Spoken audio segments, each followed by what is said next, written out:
set for their journey. And away from the 2100 start point, Hypocrite got the best of the start, but is going to be beaten somewhat for speed as Yankee Banner comes across from the wide gate, and Nishino Crescent certainly is closer from a better gate today. At the moment, he's tracking in second spot as they head to that first turn. Steel Gaze next over on the inside. Wider is Ka Ching, then Trinity Raider, Hypocrite, and back towards the end. King Idol's about third last on the fence. Fortunate Gal is the last one. The tempo slackens as they travel towards the back. Yankee Banner has the lead. Out by a length on Nishino Crescent, who's settled fairly comfortably there outside the front runner. 3 wide is Ka Ching. 4th is Steel Gaze. A length on Trinity Raider. They were followed next in the field by King Idols, with Fortunate Gal, Hypocrite now the tail ender, about 7 lengths off the lead. But it's just a moderate gallop here along the back by the 1200. And Yankee Banner shows the way. 3/4 of a length on the long odds-on favourite, Nishino Crescent. $1.16 the starting price here. And at the moment, he's outside the front runner, keeping Ka Ching 3 wide. 4th is Steel Gaze. 5th, Trinity Raider. Basically has the back of the favourite there. King Idols was next, and then came Fortunate Gal. Hypocrite remains last as they head off the back. So 800 out. And it's Yankee Banner, a half length Nishino Crescent. A length Steel Gaze. Ka Ching's dropped off early. And then came Trinity Raider, King Idols, Fortunate Gal. Hypocrite now dropped off the pack 3 lengths away as Nishino Crescent travelled to the lead here. Still under his own steam from Yankee Banner, who no longer can keep up with him. Trinity Raider working into second from Steel Gaze, King Idols, Fortunate Gal out deeper. But Mitch Aiken goes for broke here at the top of the home straight.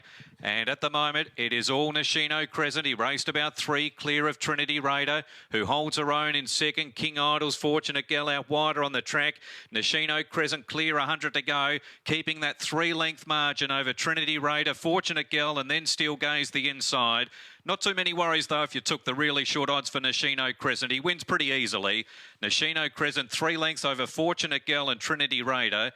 Steel Gaze perhaps 4th, but it is close with King Idols there. That's a close one. Ka Ching was next in, followed by Yankee Banner, and at the rear was Hypocrite.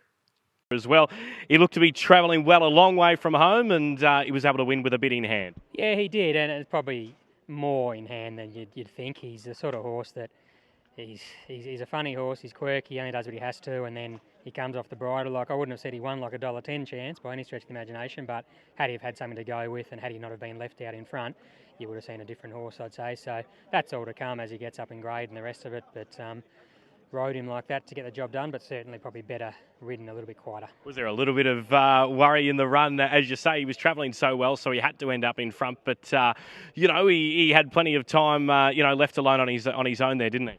There's always worry with a horse like this until they cross the line, not because of the odds, just because you know the horse. And I suppose I better give a big shout out to Shiny, who rides him work every morning and helps source him. He's the one that's had to ride him every morning, and Jared too. He's not straightforward to ride. They've had a few tumbles off him here and there, and he does his things his own way, but he's a nice horse, and if we can manage him well, he'll go through his grades for sure. Is he one that you think, now that he's been able to put the score on the board, he can take a bit of confidence given he might have those few quirks? Yeah, and that was definitely a factor in coming to a weakish sort of race like this, that he could get a win on the board, and a horse like him, it will do him the world of good. So probably head to a 64 now and race a lot better horses, but you'll see a lot better horse against better horses too. Great to see a big group of owners here as well. Brave the Ballarat winter and come out. A great job, as we said, pre-race that the Rising Sun group do in bringing these horses over. Yeah, absolutely terrific. And they source a couple of international horses, but they've also got a lot of yearlings as well. And they've put this crew together, and they're all in yearlings and that sort of stuff. So they're going to experience the whole gamut of it, from a horse that's come over ready to win races to the whole